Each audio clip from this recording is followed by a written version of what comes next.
সারা ভারত জুড়ে জেলভরা আন্দোলনের সমর্থনে খোয়াইয়ে সিপিএমের বিক্ষোভ।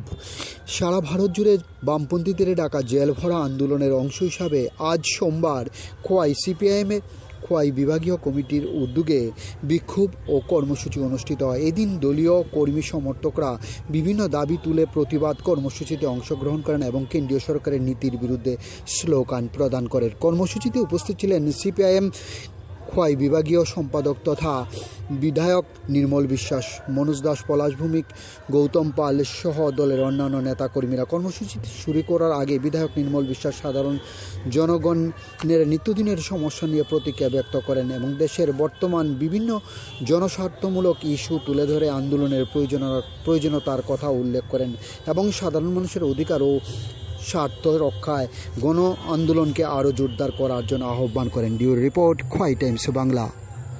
আমরা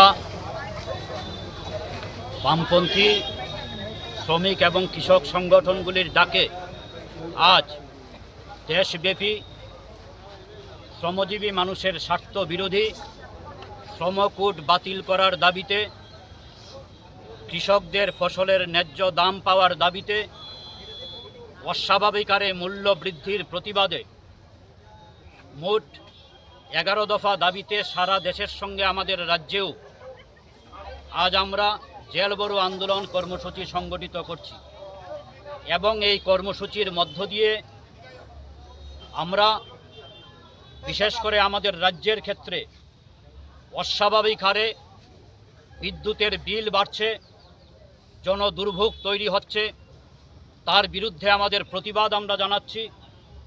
অবিলম্বে স্মার্ট মিটার বাতিল করতে হবে এবং জাতীয় সড়কের যে বেহাল অবস্থা, অবিলম্বে সেই জাতীয় সড়ককে যান চলাচলের উপযুক্ত করে গড়ে তুলতে হবে। এই দাবির ভিত্তিতে আজ আমরা সারা রাজ্যে এই জেলবরো আন্দোলন সংগঠিত করছি দেশের সঙ্গে। আমরা খোয়াইতেও বিভিন্ন বামপন্থী গণসংগঠনগুলি মিলিতভাবে এই জেলবরো কর্মসূচিতে সামিল হয়েছি।